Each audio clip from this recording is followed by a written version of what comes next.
Outfield Tiers. Let's go. Welcome into Fantasy Baseball today on Thursday, January 20th. I am Frank Stampfl Jr., joined by Scott White Jr. No Chris Towers today as he's out dominating the flag football gridiron. What's going on, Scotty?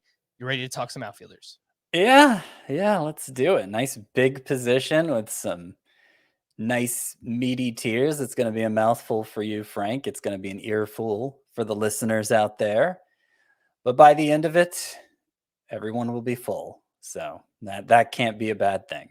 It cannot be a bad thing. I agree. It's a very interesting position. A lot of elite talent up top, but I'm not sure how deep it is in terms of that elite level talent.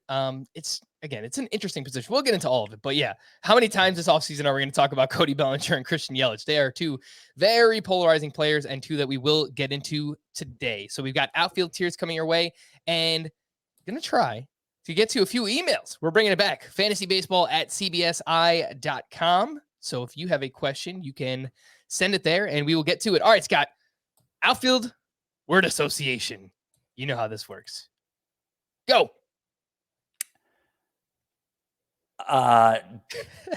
Big? Big? Yeah. It's All a right. big position. It is a big position. There's a lot going on. There's not just a large number of players, but you'll find all types of players in the outfield. And so, it's never a position that I tend to make a priority early in drafts because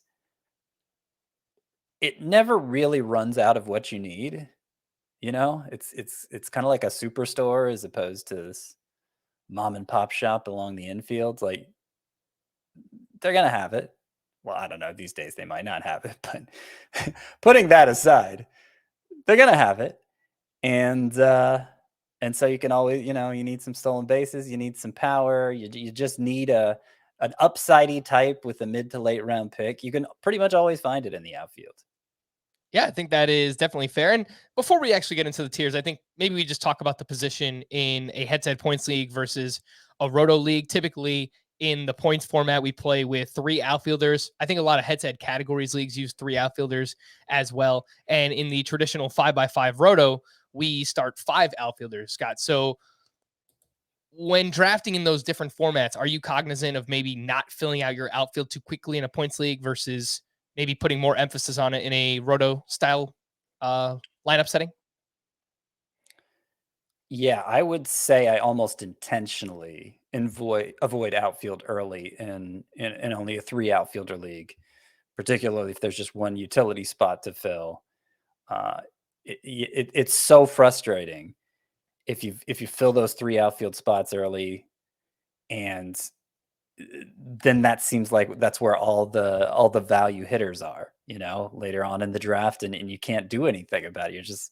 You could use up a bench spot on them, but you have greater needs because obviously you didn't invest early in other areas. So I just find that extremely frustrating. And it's not uncommon in like a 12-team head-to-head points league for me to kind of just spend the first couple months of the season swapping out outfielders on the waiver wire before eventually landing on 3 that are, pretty good. I want to say, was it in the podcast league last year, Brian Reynolds? I ended up with Brian Reynolds and like maybe Hunter Renfroe, who had a career season, obviously. And these weren't people that in shallow leagues like that were on anybody's radar on draft day, but there are always those types that emerge at that position. So yeah, in 3 outfielder leagues, look, I'm not saying I'd pass up Juan Soto with the number 1 overall pick, but 2 of my first 4 picks are outfielders. That's not ideal. And I'm probably putting off drafting that 3rd one for a long, long time. All right. I am looking at your head-to-head points league from last season. You did have Brian Reynolds. You also had Eloy Jimenez, who I would imagine you either picked up or stashed. Yeah, somebody dropped. Yeah. Same thing with Luis Robert, potentially. Right. Somebody dropped both of them when they got hurt. Those were long-term injuries, obviously.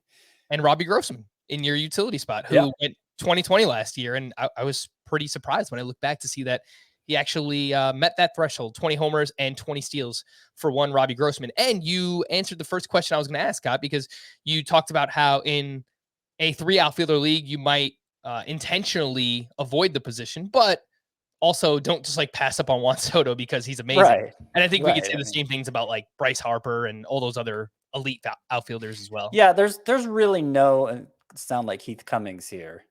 Remember the Heath Cummings nips strategy, no intentional position strategy. Yeah. Great strategy. Oh yeah. Um yeah, with those basically first couple rounds, that position is just whatever. Like I'm not really drafting anybody because of their position. I know we talked about Jose Ramirez and when we did the corner infield tiers, he gets elevated a little because of his position. But that's already baked into the ranking. So I'm not even really thinking about position until maybe round 3, more realistically, probably round 4 or 5. All right, so let's jump into this the elite outfield tier, and all of these players are going inside of the first 2 rounds, and it includes Fernando Tatis, who will have outfield and shortstop eligibility with an ADP of 1.3. All ADP comes via Fantasy Pros. Juan Soto at pick 2.7, Bryce Harper at 8.7, Mike Trout 12.3, Mookie Betts 13.7, Kyle Tucker 13.3, Ronald Acuna 11.7, and Luis Robert at pick 22. We know Tatis and Juan Soto are amazing. Scott, I think people might be a little surprised to see Bryce Harper this high, even though he won the National League MVP and he was awesome last year. He's going ahead of names that for years he was going behind: Trout, Betts, Ronald Acuna because of injury, obviously. But what do you think? Is this warranted? Bryce Harper being a top 10 pick in 2022? Well, you just read off my tiers, right? So obviously, Correct. obviously, I think it's warranted.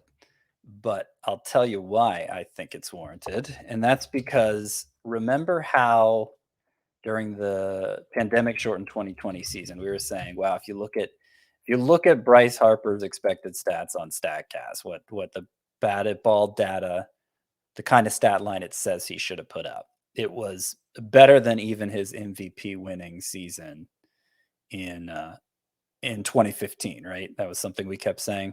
Yep. Well, he did it again last year, and oh yeah, he won a second MVP. So 2 years in a row of him uh delivering numbers that for a while there I wasn't sure he was ever going to get back to. I was, there were some years there where the strikeouts were rising, and obviously he was having trouble staying on the field, and I wasn't sure we'd ever see him perform at an MVP level again. And now he's done it. At least as far as the underlying numbers are concerned, he's looked even better 2 years in a row. And he's, gotten some steals back. He's become a little bit of a stolen base contributor again, when that was a little more inconsistent earlier in his career. 13 steals last year. He had 8 in 58 games the year before. So that's, like on pace for more than 20. So yeah, I mean, he's the second best on base threat in baseball at this point, probably behind Juan Soto, in addition to having easy 35 homer power, the steals contributions, and it just seems like altogether a first round pick. I'm with you 100%, regardless of format, too. We know in points leagues, he's amazing because he walks a ton. And then in Roto, I mean, he basically gives you everything. Over 300 batting average last year. And you mentioned the expected stats 2 years in a row where he has had at least a 297 expected batting average, gives you power, runs, RBI. And now 3 of his last 3 full seasons, he's given you 13 plus steals. So I'm with you 100%. Top 10 pick, regardless of format, is Bryce Harper. Scott, I feel like one of the more confusing things, if you have a later first round pick this year, early second round pick, is trying to sort through this group of Mike Trout, Mookie Betts, Kyle Tucker, and Ronald Acuna. They are all going in the same range. Pick 12, 13, the ADP for all 4 of these guys right there. So you've got a pretty tough decision to make. Maybe you want to pair them with a pitcher, whatever it might be. But regardless, you still have to decide which one of those 4 outfielders you want. How do you sort through that group? Well, I think Acuna is definitely at last in that group. And I may be on the lower end of where I rank him now after starting on the higher end. My belief being we're not going to see him until May. And that's highly concerning to me, because if we're not going to see him take the field at all in spring training when we're drafting. I mean, who's to say how close he is to returning, really? I mean, all we have to go on is reports, and any kind of setback, he could lose a month. And yeah, I don't want to invest a first round pick in that. I'm reluctant to even invest a second round pick in it, knowing when he's healthy, Acuna has number one overall type upside. So I think it's pretty easy to say he's last. If he does get in games this spring if he does get in games this spring, that might change the calculation for me. But as of now, I think Acuna's definitely last of this group. Trout, Betts, and Tucker. Of course, Tucker's coming off the best season of the three. He's also the least proven of the three. Betts had the hip injury that cost him some time and probably hindered his production as well, as he was playing through it for a while. Started to feel better late in the season and took off again. Didn't have surgery, which kind of concerns me. We were thinking he would, but he's entering his age 29 season, so still in his prime.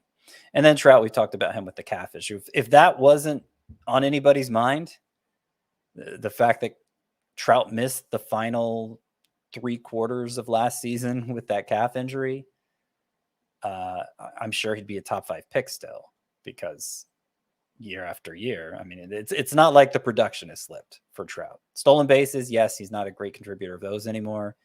And I think obviously the value of those has been inflated so much in Roto leagues that I feel like people obsess over them a little bit, and maybe it skews the value of certain players, Trout included. But I put him number one because that doesn't seem like an injury that'll have a carryover effect. And I personally don't see much reason to draft Mike Trout as long as you're willing to not get many stolen bases with your first round pick. So I go Trout 1, Betts 2, Tucker 3, and then Acuna a distant 4th. All right. Yeah. The last time we saw Trout in a full season was 2019, 134 games. Well, we saw him last year, but he just played a part of the season. But in 2019, 134 games, 291, 45 homers, 11 steals, over 100 runs, over 100 RBI. So again, that was only in 134 games. We're not really that far removed from Mike Trout being still one of the best contributors in fantasy baseball. The last name in this tier, Scott, is Luis Robert, and there is a lot of hype around him, and rightfully so. I'm very excited about him. I think many people are very excited about him, and he only played 68 games last year. We've got to see him stay healthy. That's a big key for Luis Robert. He has yet to do that. Last year was his first full season, so but he's dealt with some injuries in the minor leagues as well. But he was great last year. 338 batting average, 13 homers, lowered the strikeout rate tremendously, raised the line drive rate. StatCast loved this guy as well. Scott, the guy's just like oozing with tools to power, speed in the middle of a great lineup. So there's a lot to like. He just has to stay on the field. Yep. There is the fact that he cut his strikeout rate down to 20.6% last year. Very strong strikeout rate. And that's compared to 32.2% as a rookie. So huge improvement there. It really removes what had been my biggest concern about him is just, is he going to make enough contact to get to his tools? I don't worry about that so much anymore, because over the much larger sample in 2021, and again, it wasn't a full season sample, but still much larger than 2020, he's certainly made all the contact he needs to. And I think he has top 5 potential. Factor in the stolen bases he's going to deliver, the home runs, and likely to hit for a good out. Not going to hit 338 again, obviously, but likely to contribute, make a positive contribution in batting average. His expected batting average was 297. I mean, that's still really high end.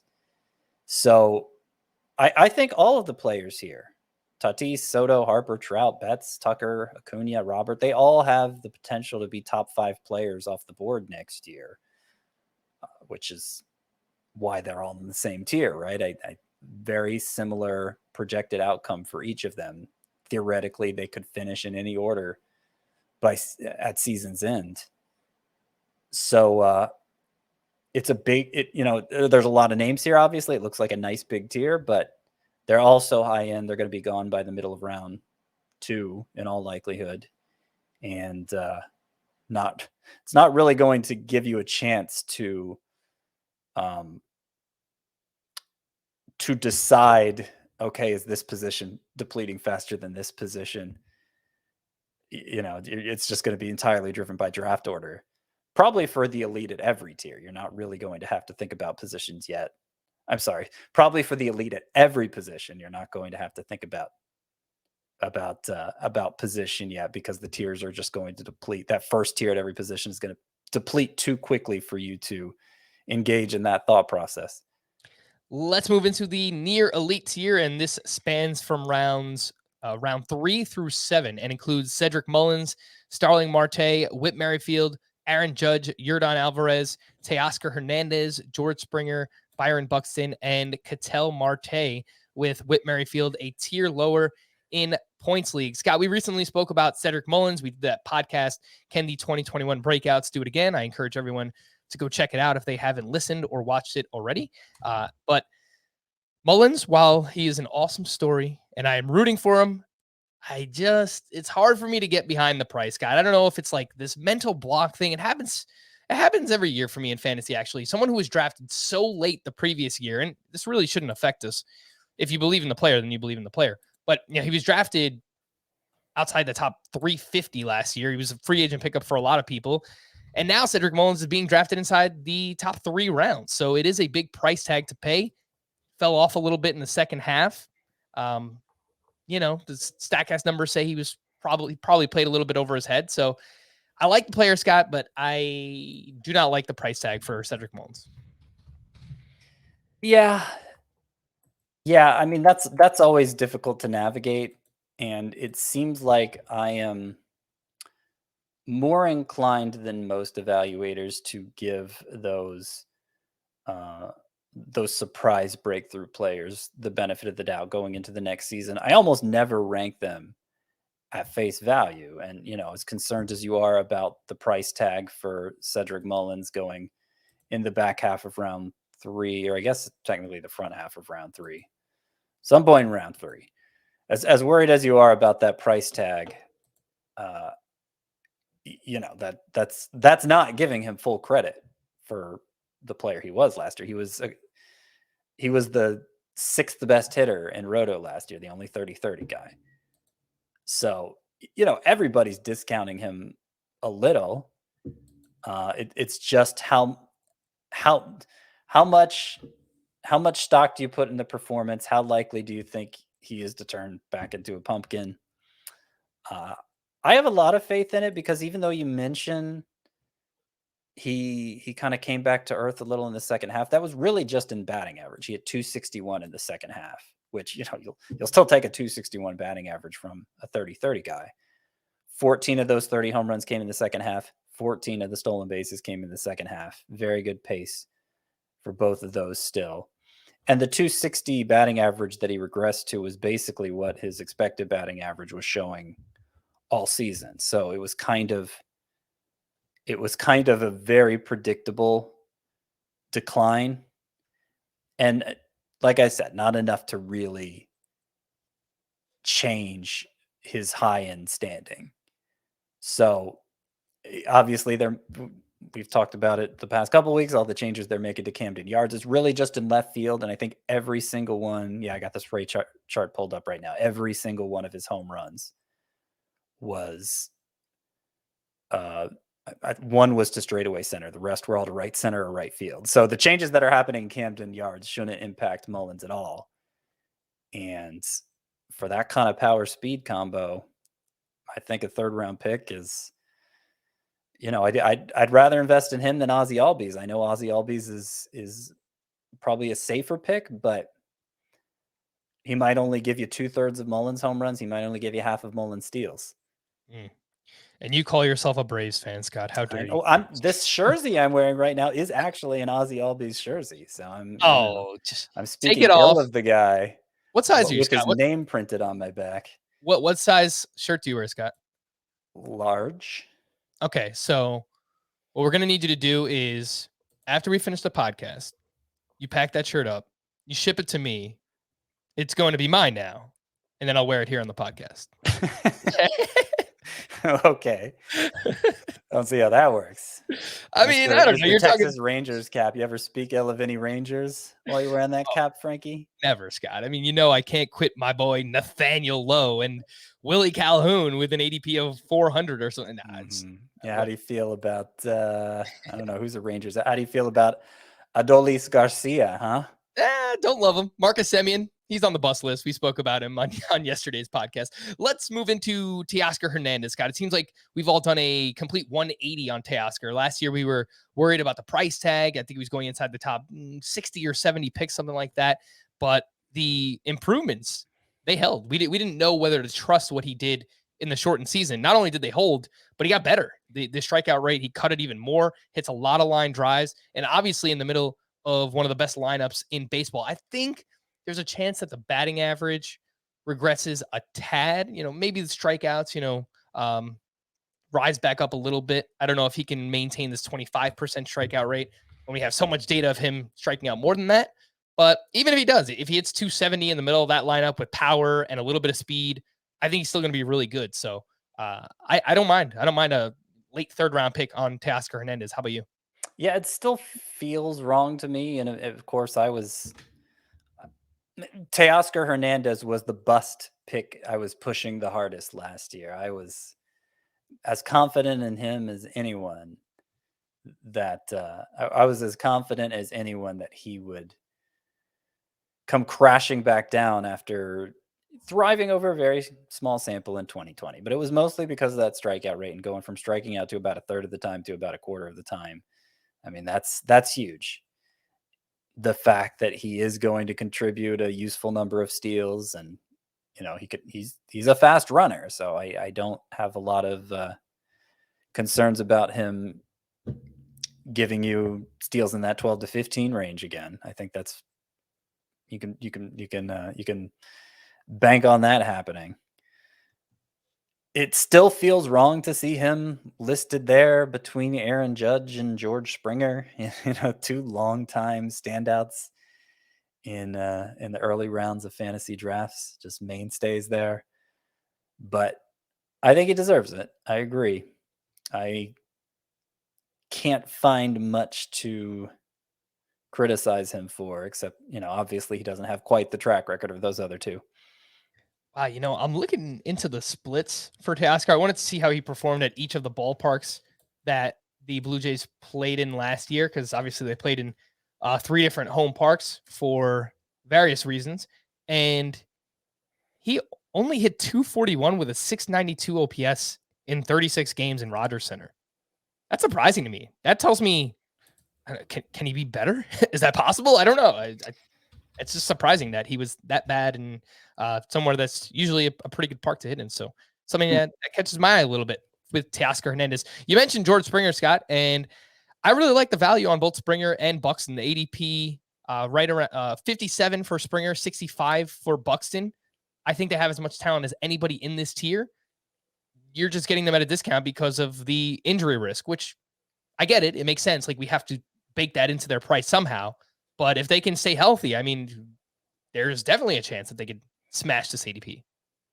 Yeah, Buxton especially. I mean, Buxton showed first round type potential in between his usual injuries last year. I mean, that he still hasn't cracked that nut, staying on the field for even 120 games, right? I think he's had one season where he's played that many games.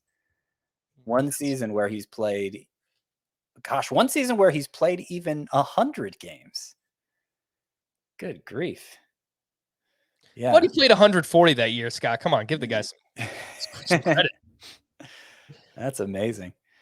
Yeah, so I mean, obviously that is a big hurdle for him, but never in those other years. And it goes back to age 21. He's now entering his age 28 season, but he's been around a while, and never has prior to last year had he delivered first round caliber production. A 1005 OPS, batted .306. And just the quality of contact backs up the power production, the 19 home runs in those 61 games. He's always been somebody who could contribute stolen bases. So just, very similar upside outcome to like a Luis Robert, I think, who of course is a tier above this. But that extensive injury history obviously bumps down Buxton to where he is here in the near elite tier instead of the elite.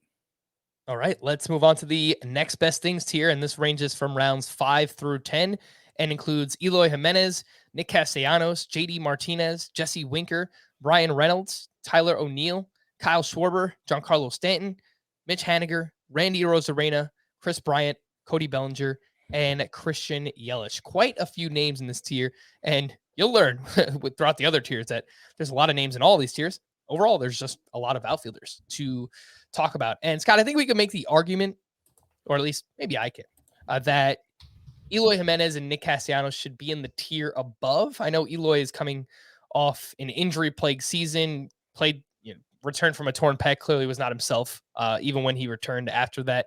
And Nick Castellanos is a free agent. He's been linked to the Phillies, the Miami Marlins. We'll see where he winds up. But yeah, Castellanos was great last year. And I feel like Eloy, before the injury, he was trending in the right direction. He was good as a rookie. He had over 30 home runs. He was even better in the shortened season.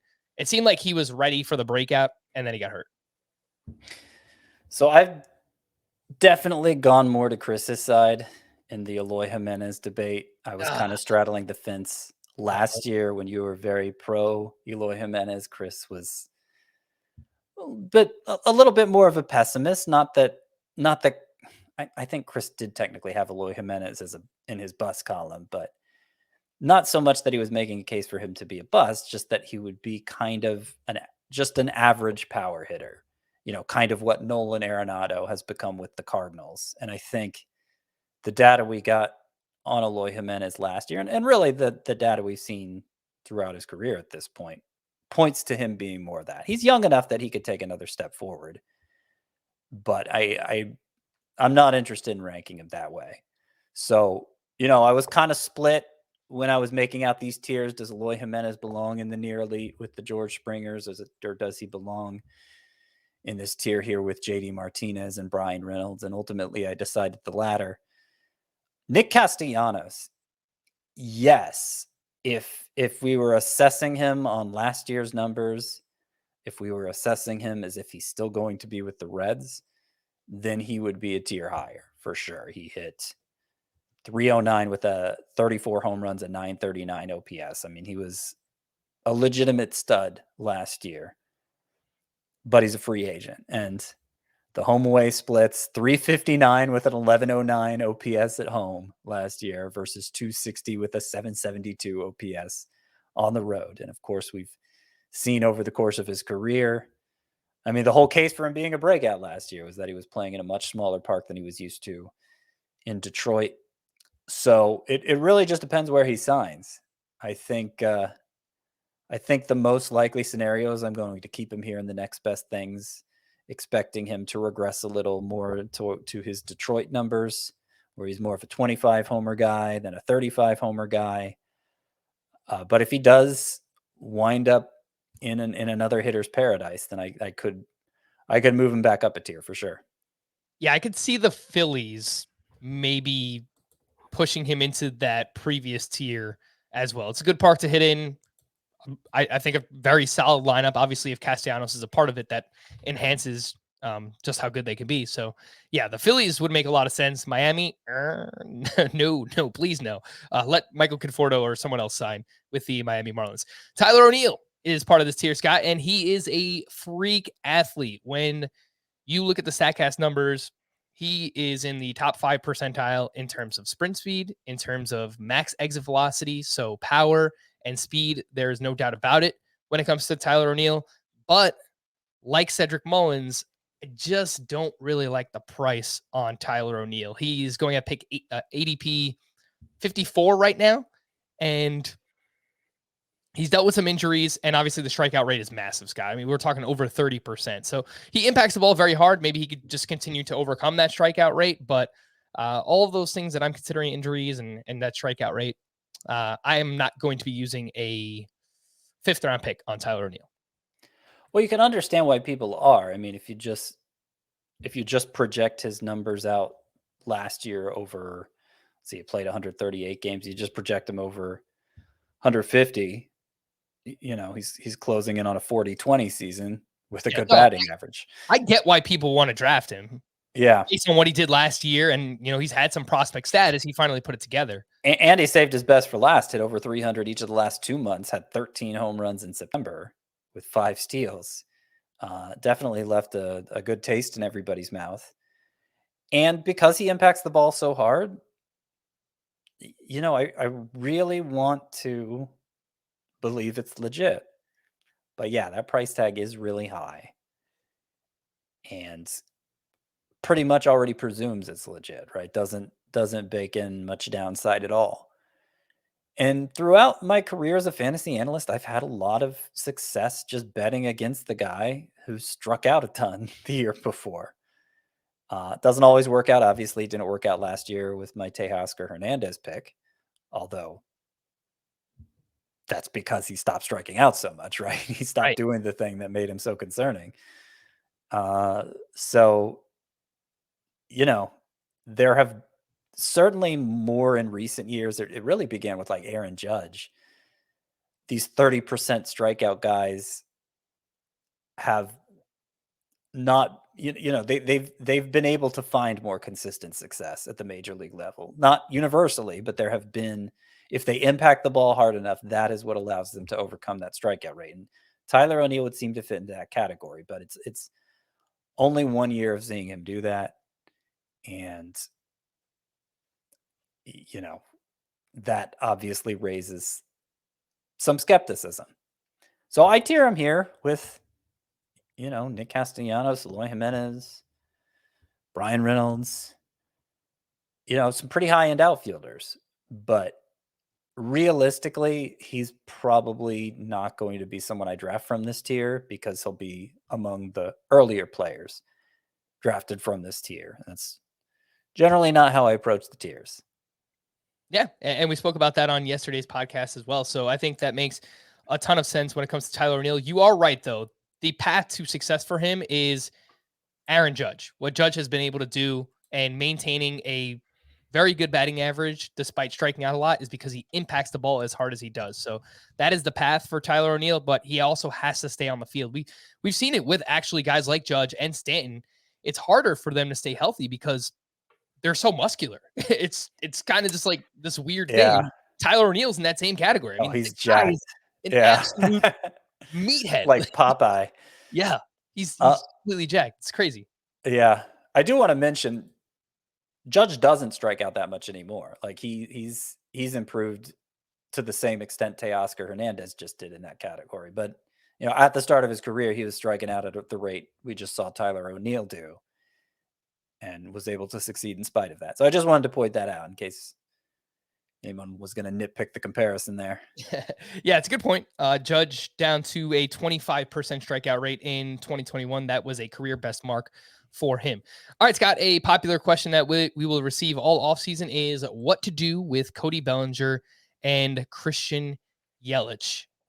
Both guys basically imploded last season, dealt with injuries. Obviously, Bellinger, I think it was like a calf injury early on, but he was also coming back from the shoulder surgery. And now Christian Yelich, for a couple of years now, has been dealing with this back injury, a lingering back issue for him.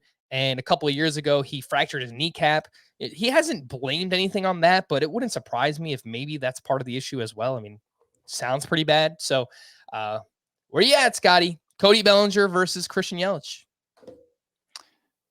I prefer Bellinger because I see a clearer path to him regaining what he lost. I mean, he's 4 years younger, first of all.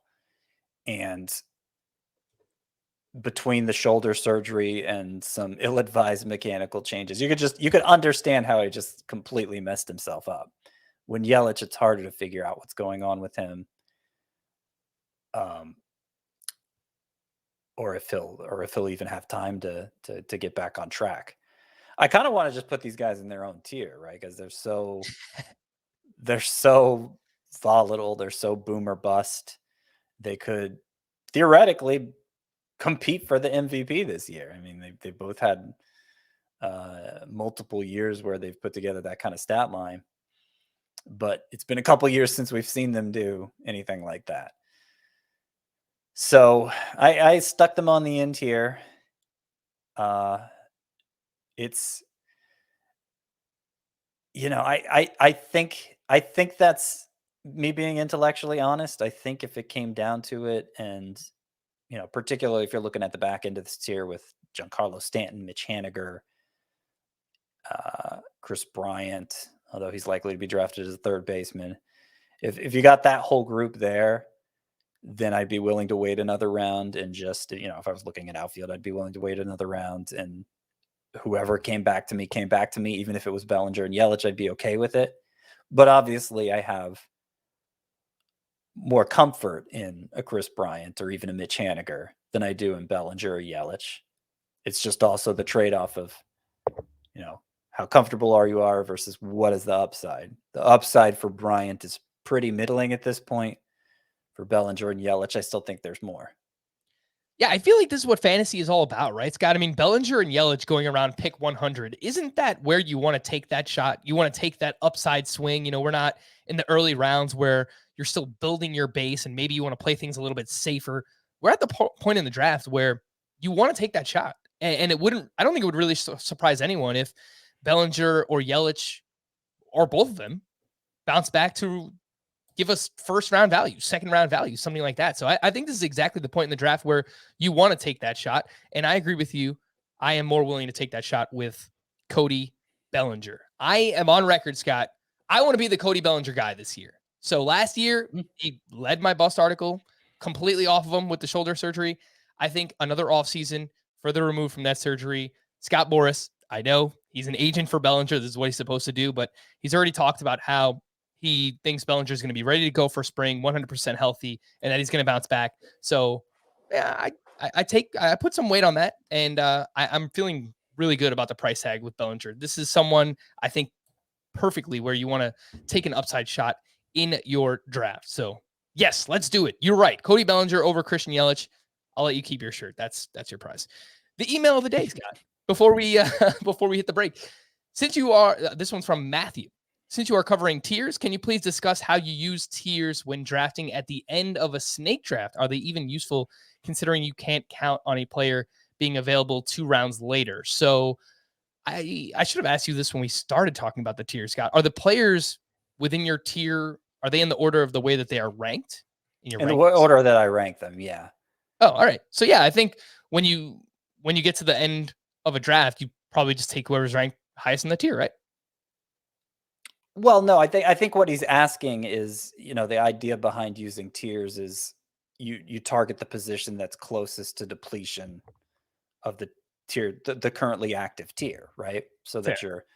you're getting maximum value with every pick. But if you're having to wait 20 plus picks in between your picks, how much can you really anticipate who's going to be taken next? Mm-hmm.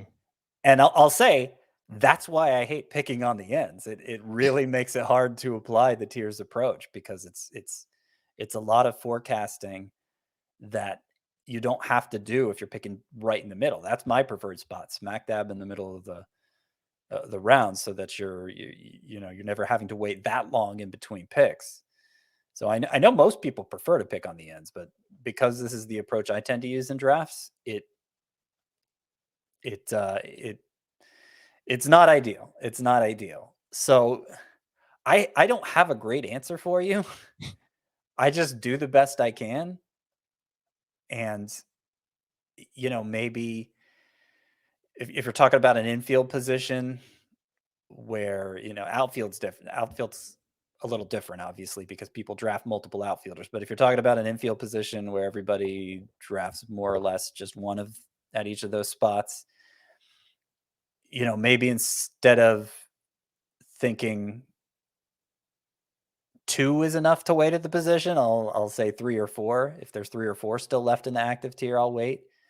But it kind of just depends. I guess the real answer is I just don't adhere to the tiers as strictly as I would if I was picking in the middle. And it's burned me a few times. It's burned me a few times both directions, not adhering to them as closely as I normally would, or adhering to them too closely and missing out on this huge run and having to settle for, Didi Gregorius at shortstop or something. So if you get a chance to pick your draft spot, try not to pick near an end if this is the approach you want to use. Yeah, I think if you're towards the end of a snake draft, then all right. Oh, is he? Oh, I think I misunderstood the question. I think I was thinking about it like just towards the end of your draft, like the later rounds of your draft, but they're No. asking about like if your draft positioning. Okay. Right. Yeah, so that makes sense. All right, because all right. Yeah. I was about to say something completely different about. Were you even listening to my answer, Frank? Yes, I was. Sounds like you weren't. I was thinking about how I was going to respond to it, but listen to Scott. Don't listen to me. Before we hit the break, our friends at Fantasy Football Today are up for the Best Social Media Award. It'll take you less than 10 seconds. I've already voted for them. It took me like 5 seconds. So vote for our friends. Fantasy Football Today. Hit the link that is in the podcast or YouTube description. And if FFT wins, we will give away some Fantasy Baseball Today hoodies for free. Vote now and win an FBT hoodie. And the link is in the podcast and the YouTube description. So again, please help out our good friends there. Adam, Dave, Jamie, Heath, Chris, all the great guys over at Fantasy Football Today. Just a heads up that our podcast schedule next week, you will have a podcast Tuesday morning, Wednesday morning, and Thursday morning. And one final reminder that you can watch all of our podcasts on our YouTube channel, youtube.com/fantasy baseball today. So if you like to take things in more visually rather than listening, then you can do that at our YouTube channel. Just subscribe and tap the notification bell so you get notified every time we drop a video or we go live on the channel. When we return, we are going to talk about the fallback options here on Fantasy Baseball Today. All right, let's jump back into the outfield tier, Scotty, and the fallback options. They range from picks 110 to 169. That is rounds 10 through 15. And it includes Austin Meadows, Tommy Edman, Chris Taylor, Robbie Grossman, Hunter Renfroe, Alex Verdugo, Michael Brantley, Lourdes Gurriel, Ryan Mountcastle, Joey Gallo, and Jared Kelnick. Edman, Gurriel, Mountcastle, and Gallo are a tier lower in points. Brantley and Verdugo are a tier lower in Roto. I understand if you're listening to this. All that? Yeah, it might be confusing to listen along. So I would say pull up the article so you can follow along with the tiers. And let's just talk about a few of these players, Scott. How much do you trust let's go with the breakout seasons of Robbie Grossman and Hunter Renfroe? Grossman, some power, some speed. Renfroe broke out in the power department, over 30 home runs. He did that with Boston last year, has now been relocated to the Milwaukee Brewers, which is still a pretty good ballpark to hit in. So how much do you trust these breakout seasons? Well, yeah, I mean, what's the name of the Brewers Park now? I should know this by now. Oh, it's Miller Park for so long. American Family Field, I believe it is. Yeah, okay. It's too close to Great American Ballpark, but that's fine. American Family Field. Yes, that is what it's very wholesome, that name. I mean, it's one of the best hitters parks. It's been kind of a kingmaker in fantasy in recent years. And I don't know how much more into a King Renfroe needs to be made, but I think there's a chance he takes even another small step forward this year. He hit the majority of his home runs last year on the road, so it's not like he was just, relying on the Green Monster out there at Fenway Park. So I do trust his breakout pretty well. He lowered his strikeout rate himself to around 22%. Much better strikeout rate than I ever thought we'd see from somebody like him, who's pretty much just a power bat and nothing else. But could he be like a poor man's Mitch Haniger? I think he could. I don't think he has an enormously high ceiling. I couldn't see him ranking among the near elite next year. But that's kind of this whole tier. It's either guys with, well, first of all, none of the guys have really early round upside, I don't feel like. And a lot of the guys have serious question marks. Not at all confident that any of these guys are somebody you're going to draft and hold on to for the full season. But among them, Renfroe is probably one of the ones I'm more confident in. Grossman, he's he's already in his mid-30s and just got a chance to be a full-time player and make good on it, but with low batting average. Still, you're getting 2020 production. At least that's what you got from him last year, and the possibility of that happening again at his price tag is very alluring. He's always had good on-base skills, even when he was a part-time player with other teams. So that should keep him in the lineup. And, even if he's not providing as much power as he did last year. So I think there's a chance he comes close to last year's numbers. And I think where he's getting drafted on average is a perfectly reasonable price, weighing all the pros and cons there. Yeah, even if he takes a little step back, the Steamer projections have Robbie Grossman for 17 homers, 15 steals, same batting average, 239. That's still valuable as a third, probably better as like a fourth outfielder if you're playing in a Roto league. He does see an uptick in value if your categories Roto league plays with OBP. He had a 14.6% walk rate. So nice little value piece there from Robbie Grossman. Another name in here, Scott, that I find interesting and I actually wrote up in my breakouts 1.0 is Jared Kelenic. So just really kind of trusting the prospect pedigree here.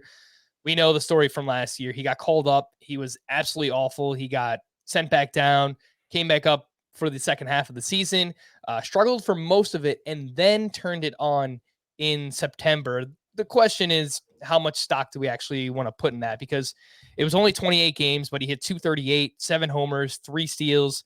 Strikeout rate was down to 25% during that time, and he had an 849 OPS. So, that sounds a lot like the player we were hoping to get from Kelenic, hoping for a better batting average, but some power, speed, strong OPS. How much weight do you put on that strong September for Jared Kelenic? Look, do I think he's just going to be who he was in September? That's just the expected baseline for him going forward. No, I don't think it's that straightforward, but it does go a long way to keeping my expectations relatively high. It's salvaged his spot in my rankings. Basically, he might be buried to the same degree Joe Adell is. I mean, I have Joe Adell a tier lower than Jared Kelenic. Even there were similarly rated prospects, but Jared Kelenic has shown. Well, he hasn't failed quite as miserably as Joe Adell has when you take into account the 2020 numbers as well. And also he had that big September where he looked like he might be getting to figure it out. So yeah, I mean, I take back what I said a minute ago, where nobody in this tier has early round upside. I think Jared Kelenic does, but how likely is he to make good on it this upcoming year after very uneven performance as a rookie? I don't think it particularly good, but you do have to factor it into your assessment of him that, okay, there is this 90th percentile outcome or whatever, where he puts up Kyle Tucker like numbers, and so that might make him a pretty attractive target here. Yeah, I agree. Exactly what I said about Bellinger and Yelich. Obviously, those guys are much, much more proven than Jared Kelenic, but this is the point in the draft where you want to take a shot on that upside. And admittedly, I wish the ADP was a little bit lower for Jared Kelenic. It's 122.7, but you're talking about the 10-11 turn in a 12-team league. Yeah, I mean, if you're getting him as your third outfielder, yeah, obviously, I hope you have some pretty safe options before him, but it seems like a pretty good point in the draft to take a shot on some upside with Jared Kelenic. Let's move on to the last resorts tier, and this is a massive range of 20 players spanning picks 139 in ADP to 286. You mentioned Joe Adell while talking about Jared Kelenic, Scott. I wanted to ask you about Adell and Alex Kirilloff, who kind of look like post-type sleepers, right? Like, we don't know what we're going to get from either player. Kirilloff is coming back from wrist surgery, and Joe Adell, to this point, has been mostly underwhelming, though I like that the strikeout rate was down when he got called back up last year. What do you think about Kirilloff and Adell potentially as post-type sleepers in this range? Yep. I think both of them fit the bill. I don't think either of them has gotten nearly enough opportunities in the majors yet for us to have a verdict on who they're going to be. They're both still very young, obviously. And, for a while last year, remember Alex Kirilloff was playing through that wrist injury. And prior to it, and it was obvious, it was a very small sample. The whole season was a very small sample, but particularly if you're dividing it up pre-injury, post-injury, his batted ball numbers were looking elite. He got off to a slow start statistically, but the underlying numbers suggested he had, the way he was impacting the ball was like that of a stud. So I wish we could have seen the full season play out. I wish he hadn't hurt the wrist again, but now that it's been operated on, hopefully it's behind him and he can hit the ground running. And I am just as high on him this year, I think, as I was last year, provided we don't hear of any setback or anything with the wrist.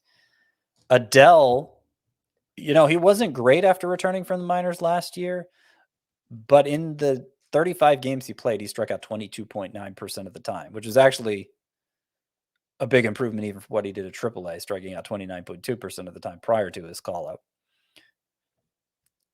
Yeah, no. I don't know that he's only going to be a 20% strikeout guy. I kind of doubt that. But, I was just comforted to see he wasn't eaten alive by major league pitching again. Remember, in 2020, after he got called up, clearly rushed. He struck out over 40% of the time. It was just a total disaster. So I'm hopeful that there was some actual progress made for Adele. And if there was, then the tools are pretty tantalizing. He's going to provide that speed element that Kirilloff won't. I'll just throw this out there.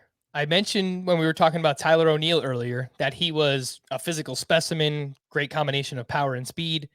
Joe Adele ranked in the 89th percentile for max exit velocity, 98th percentile for sprint speed. So I'm not saying he's going to become Tyler O'Neill, but there are some similarities there in terms of how hard he can impact the ball and obviously how fast he is. So if this is a sign of him getting better at making contact and kind of limiting those strikeouts, then yeah, I like taking the shot on Joe Adele too. He's going much, much later than even Jared Kelenic, who I mentioned earlier. Joe Adele, the ADP 272. We're talking about one of the last picks in your draft.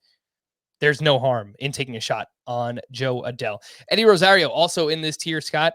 I like the early price tag for him as well. Obviously, he showed up in the postseason, was amazing for your Atlanta Braves. He's still a free agent, so we have to see where he winds up. But with the universal DH, I feel pretty strongly that he's going to land somewhere where he has close to everyday at bats. And Akil Baddoo, last one I wanted to mention, pretty intrigued by his skill set, some power, some speed, and he was striking out a ton early last year, made some adjustments, really strong in terms of the walk rate, and he lowered that strikeout rate. And I don't know if you saw this video that's been picture that's been circulating, Scott, of Akil Baddoo and his offseason workouts. The guy is jacked up. He's jacked, Scott. So just search Akil Baddoo, click on the photos on Twitter, and it'll be one of the first ones you see. Not that you want to draft him just based on that, but yeah, I'm pretty intrigued by the skill set. Yeah, I'm intrigued by it too, and I was tempted. I haven't actually written the column yet, but I have the players picked out for breakouts 1.0. And I was tempted to include him in it, but he was so bad against left-handers. Granted, he was a rookie, but they weren't giving him full-time at bats against left-handers already, and I don't think he earned more time against left-handed pitchers. And the whole performance was just so uneven. Strikeouts were kind of high. The walks were, especially compared to what he was doing in the minors. I expected more from the walks for him. I'm not confident unless his workouts have are going to impact his power production. Maybe they could, but that's not always how it plays out. Muscles don't always equate to more home runs. I'm not sure he has a particularly high power ceiling. Not saying he couldn't hit 20 home runs potentially, but I don't think it's going to be an easy 20 home runs for him. So, between the playing time concerns and the strikeout concerns and the power concerns, how high is the ceiling really? I think he belongs in this tier. I don't think he belongs in the same tier as Robbie Grossman. I think Robbie Grossman is a better bet for a 2020 season than Akil Baddoo. All right. Yeah, I don't love the splits either. Struggled big time against lefties, so we'll see if he can make adjustments there.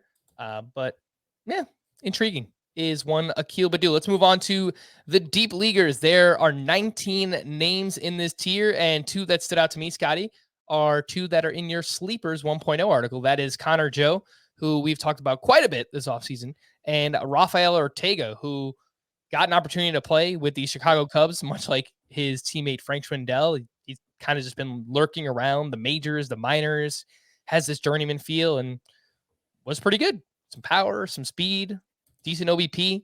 Tell us more about Connor Joe and Rafael Ortega.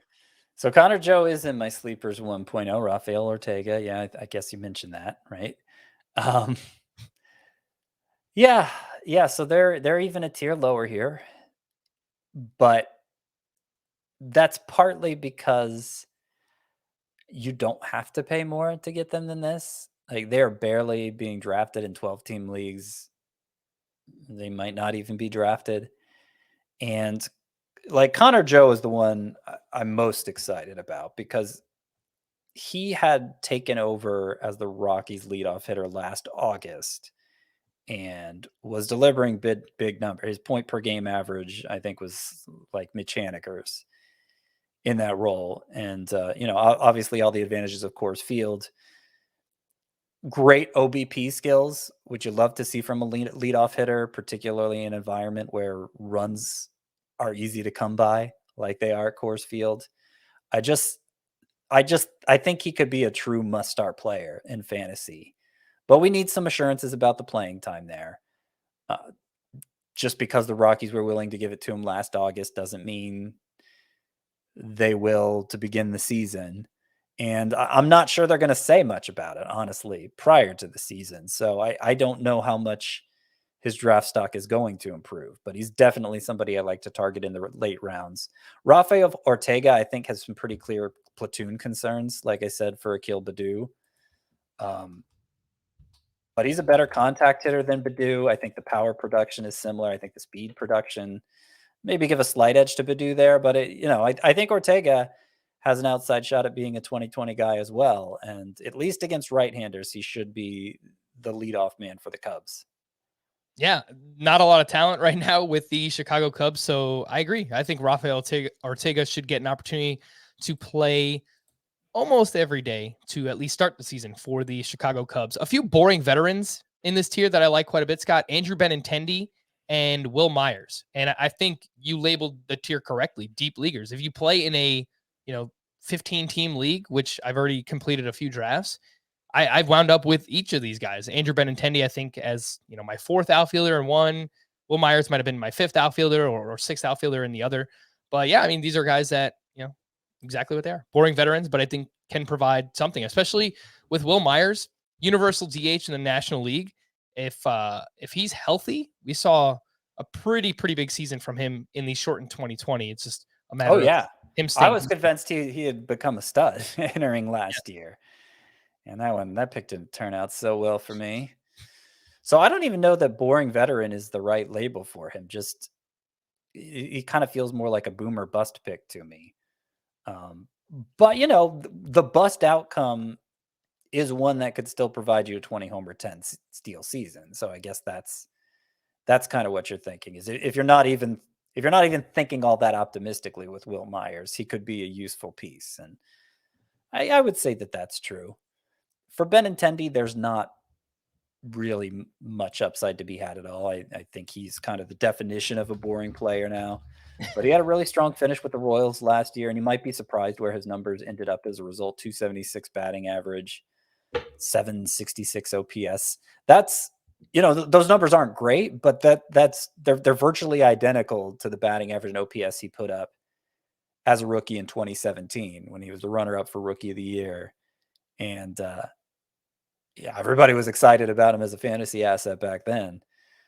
He did manage to put together a 2020 season in spite of that 776 OPS, so maybe that had something to do with it. He's not really that kind of base stealer anymore. But to round out an outfield in a 15-team Roto league, I think Andrew Benintendi is perfectly fine. Yeah, if he can hit 270 plus, close to 20 homers, 10 steals. I worry a little bit about the steals because he went 8 for 17 on the base paths, so there's a chance that he gets the red light there.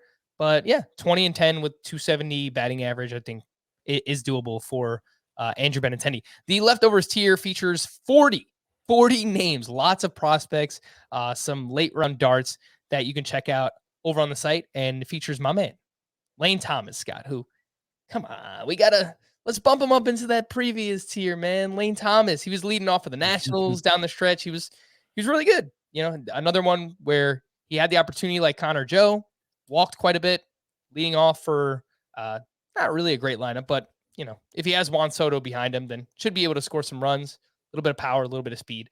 He is someone that I am interested specifically in deeper leagues. Anyone that you'd like to highlight here, Scott? Leftovers? Yeah, I need to move up Lane Thomas. You're right about that. I'm surprised how low he is. I had him in my sleepers 1.0. So I don't think I don't think the upside is as high as it is for like Connor Joe.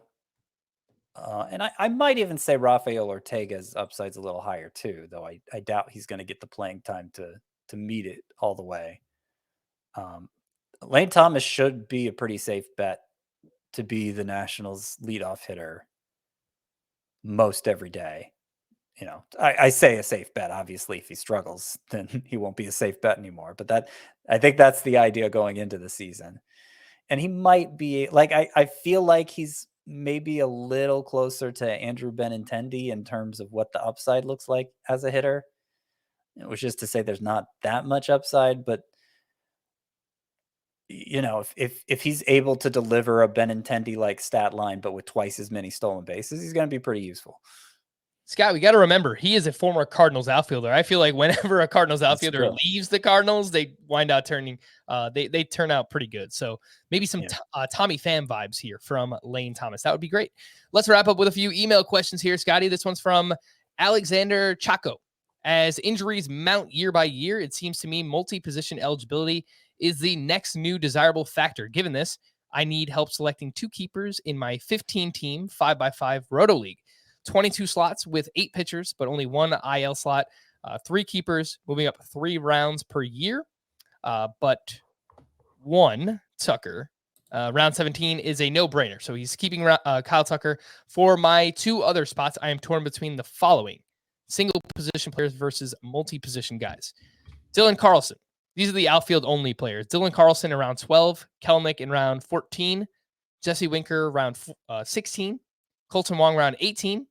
And then these are the multi-position players: Ryan Mountcastle in round 9, Alex Kirilloff in round 20, Brendan Rodgers in round 22. We need 2 of those, Scotty.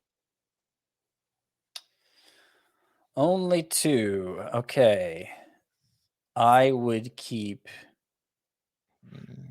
I think I know who you're going to say.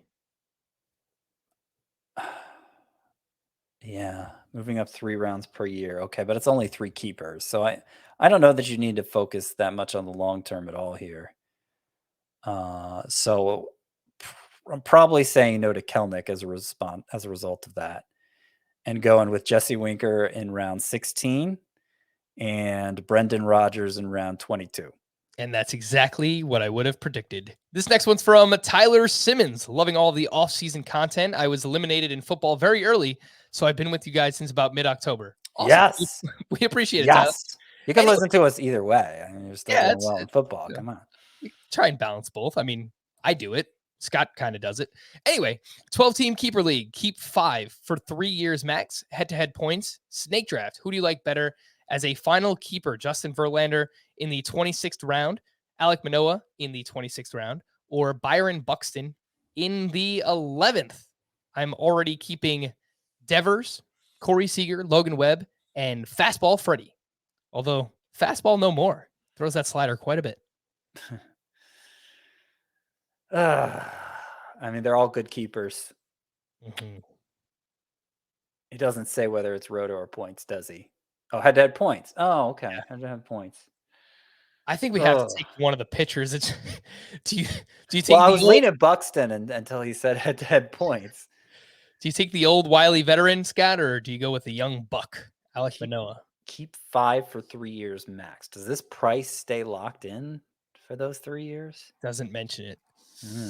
For 3 years max, I think I got to go with Manoah, Scott. With the 3 years, I don't know if Verlander's going to pitch for 3 years. I don't know if he's going to make it through 1 year, even though I do like Verlander, but yeah, give me Manoah around 26.